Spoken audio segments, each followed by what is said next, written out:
Hello everyone. Welcome back to the Enthu English podcast. After a little while, I'm Klaudia, your Enthu English coach, and today in episode 20, we're going to think about how to stay motivated to learn English in the summer.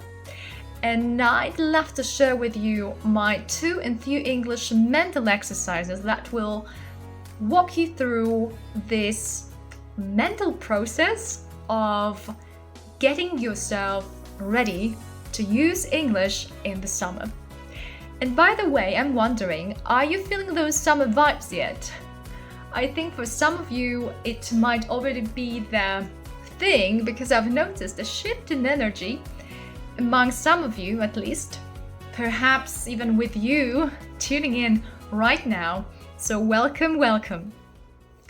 And pretty recently, when I asked about your energy levels, some of you paused to ponder what could truly charge you up.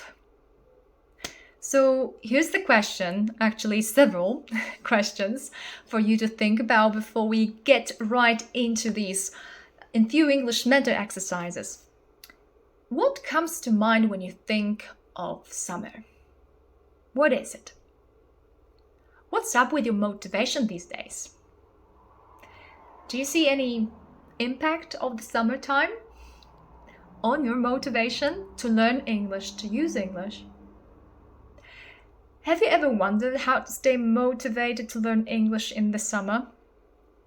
If so, then you're in the right place, because today, exactly here, we're going to talk about that. Please stay tuned to learn about two Enthu English mental exercises to get you started. And I call them, the first one, drifting away from English, and the second one, gravitating toward English. So here, if you're already visualizing these movements, they are opposite, right?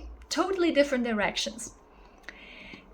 And exactly the experiences that you've been sharing with me, your lower levels of motivation in the summer or because of the summer, got me thinking.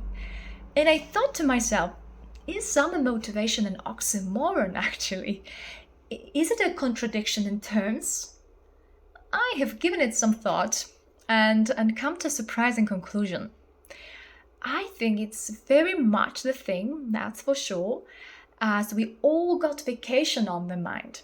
It's fast approaching and we'd better get ready for it, but also at the same time, having English at the front of your mind.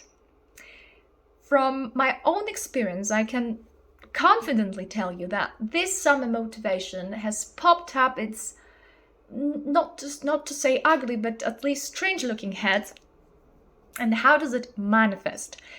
Well, exactly. How does it manifest? Is it present mostly in pursuing all the personal goals and investing your time in learning and expanding your horizons? Well, there's the rub. It seems to me this summer motivation is clearly directed at mentally preparing for trips and visualizing summer adventures. So why not use the power of visualization to do something to help you use English in the summer? I decided to tap into this potential, the potential of our brain to visualize. And I thought of bringing up this topic to give you some food for thought as well. Think about it for a while. What does summer mean to you? What's different about your approach to getting the most out of your free time this summer? And how does your learning English fit into the overall summer time picture?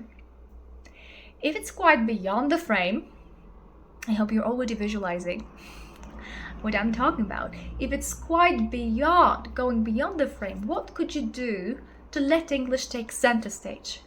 Or at least put it in the spotlight from time to time, or at regular intervals throughout the whole summer? Yeah, I almost can hear you say big questions. Yeah, I know, aren't they? But here's the message. Instead of fretting about taking a mindless break from English, because I don't think that you want it to happen. And by mindless, I mean that you're not even aware that you're turning your back on English, yeah, on your language development. So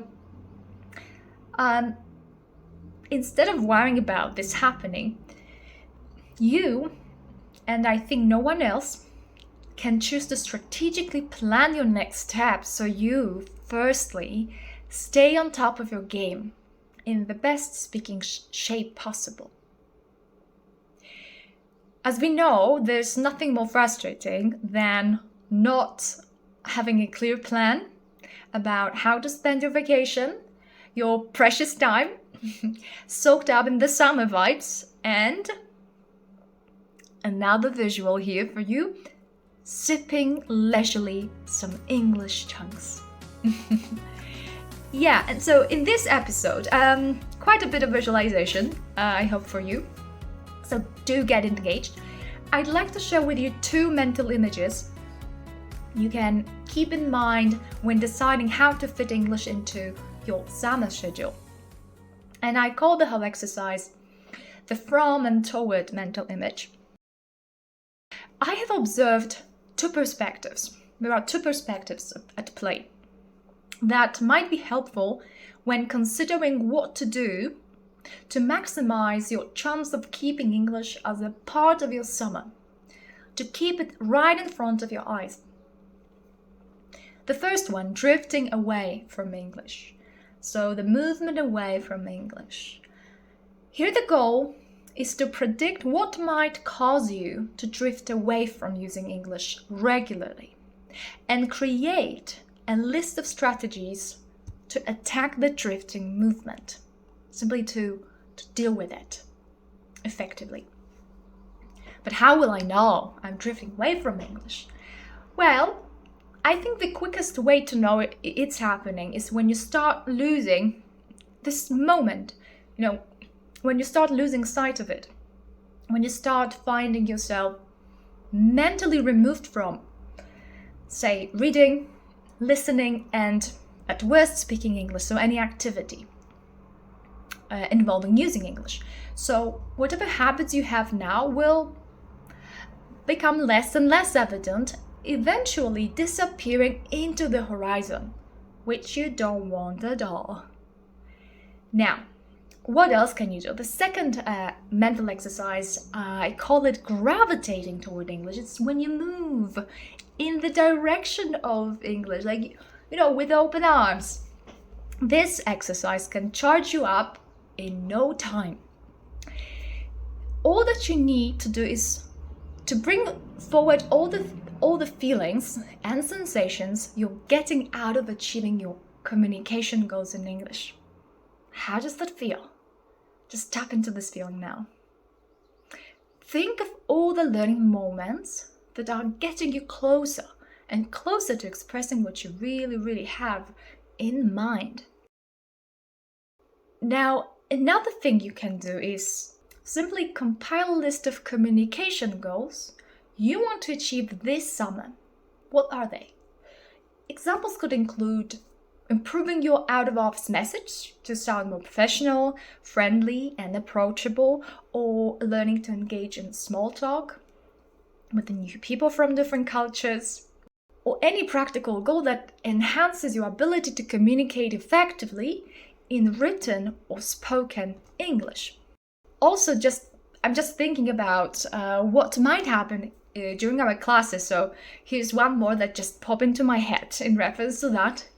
Maybe being able to talk with visible enthusiasm about all your summer adventures. I'm already looking forward to hearing them.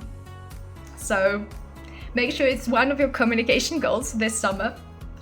And yeah, that would be it. So to wrap it all up, I've just shared with you Two Enthu English mental exercises to help you navigate this mysterious learning experience when it comes to staying motivated to learn English in the least favorable time, which is all about chilling out, leisure and leisure time, our summertime. So I'm really curious what you think about these two mental exercises. Please do get in touch with me to tell me about your impressions, and until then, stay well and enjoy speaking English fluently and confidently. Until next time, bye bye.